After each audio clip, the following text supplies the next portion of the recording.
All right, so this is Mr. Clark. I'm going to show you how the titration works. So we got our burette, right?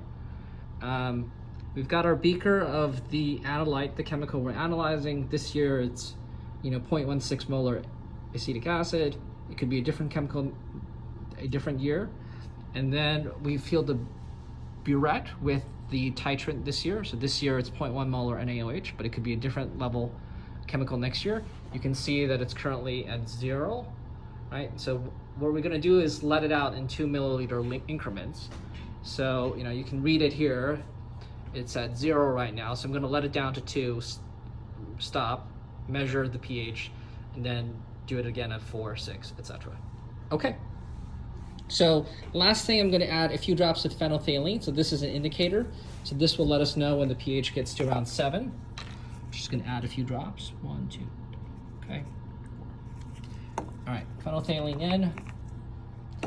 And then I'm going to set my phone down so I can do the work. All right, so here we go.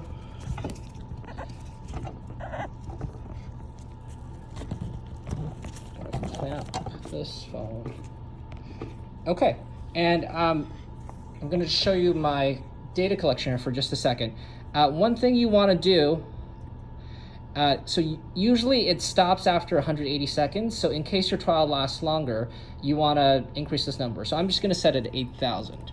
So it says there's a little warning there, so I'm going to do 7,000. I think that should be 10 minutes more than enough time. Okay, so we're done.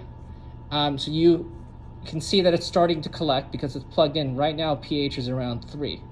Okay, so I'm going to go over here and do my thing. Let's see. I'll set it like this so you can see. All right, so I'm going to go here. Turn. All right, so we just let in the first 2.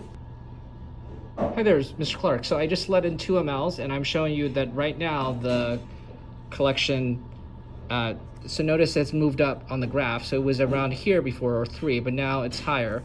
And if you look in the lower right corner, it actually tells you pH is 3.66. So I'm going to write, when there were 0 mLs, so the mLs, when it was 0, it was 3, and then when it was 2 mLs, it was 3.66.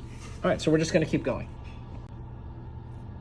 Mr. Clark, I'm just checking in after running the experiment for a while. So as you can see on the screen, I've gone for, about 10 mLs. The pH has risen each time. One thing you should do is after you let in 2 mLs, swirl the beaker a little bit, get it to mix, right? So that it gets a good reading.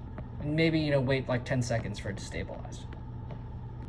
All right, hey, this is Mr. Clark. So I'm just showing you after a while, for me, it was after about 18 mLs, the liquid should turn pink because that's, it's just crossed the equivalence point. So when it turns pink, that's when it hits a pH of 7.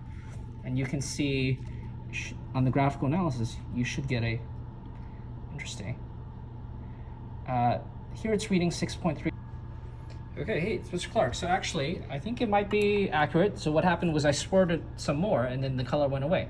So that means it's not stably 7 yet. It might have been 7 in a few places, but when you swirled it, that went away. Okay, so I'm gonna keep on going. Hey, this is Mr. Clark. So I just added 1 more ml. So now after 19 mLs, it's 9.79, and now it's stably pink. Okay. Hey, this is Mr. Clark. So now it's, I've gotten 25 mLs, and it's basically holding stable at around 11.96. So at this point, I'm going to stop the titration.